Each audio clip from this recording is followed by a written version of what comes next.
देखिए बड़ी खुशी की बात है, कल जो हमें प्रभु जी मिले, इसको प्रभु जी बोलते हैं हम, ये पंजाब के बताए।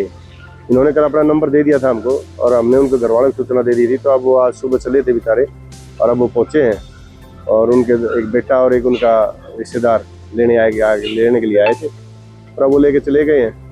तो अच्छी बात है, थोड़ा सा किसी गोरक्षा दल के प्रयास से या किसी भी के प्रयास से अगर घर में कोई बिछड़ा हुआ मिल जाता है, बहुत अच्छी बात होती है। लगभग कितने दिनों से लापता व्यक्ति था? ये तकरीबन 2 या 3 महीने से लापता था और बताते हैं पहले भी ऐसे चले जाया करता घर से और अच्छे भले घर का है, संभ्रांत परिवार का है और बुजुर्ग है, तो चले जाते थे वापस आ जाते थे। कमाल की बात है, एक पैर नहीं था फिर भी रुकते नहीं थे। और अब की बार थोड़ी सी हालत यहाँ पे खराब हो गई थी, तो इसलिए वो स्टेशन पे पड़े थे, किसी को बेसूद होकर तरीके से पड़े थे, किसी ने ध्यान नहीं दिया। लेकिन वो कल हमारे पास किसी ने सूचना दे दी थी, तो हमारे लड़के थोड़ा से सेंसिटिव है और उनको 112 पे सूचना देके और उसको हम उनके गंतव्य तक पहुँचा पाए।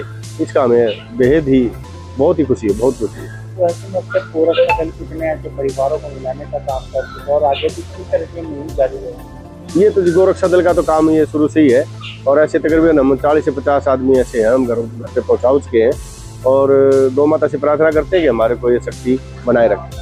आम नागरिकों की कैसे में क्या अपील करना चाहेंगे कि आम नागरिक की कई बार अनदेखी कर देते हैं, जिसके कारण की व्यक्ति की जान?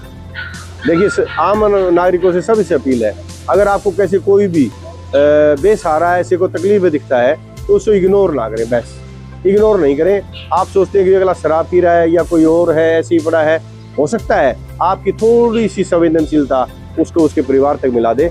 ये कई बार क्या होता है, बेचारे ये बीमार होते हैं और कोई उनसे पूछने वाला नहीं होता और उस वजह से ये बोल नहीं पाते। अगर आप इनसे एक बार सहानुभूति के तौर पे कुछ बोलेंगे, कुछ बात करेंगे, तो जरूर इनके घर का कोई ना कोई पता निकल जाएगा, कोई क्लू निकल जाएगा और ये घर पे जा सकते हैं अपने।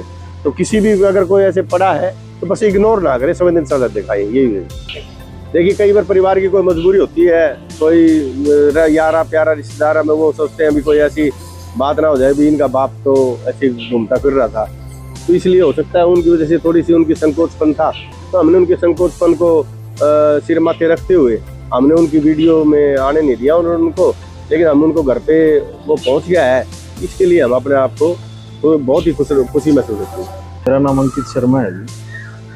गोरक्षा दल में संजय भाई साहब के साथ में 13-14 साल से जुड़े हुए हैं, सेवा कर रहे हैं। और ये व्यक्ति कल शाम को स्टेशन पे से भाई साहब साथ में लेके आए थे, तो इनकी हालत बहुत बुरी थी उस टाइम पे, मतलब कपड़े वपड़े भी नहीं थे तन पे। उनको नहलाया धुलाया सब, उसको गौशाला में लेकर आए जी, हॉस्पिटल में इलाज भी करवाया उनका और अपने परिवार से मिल गए, उन तक पहुंच गए।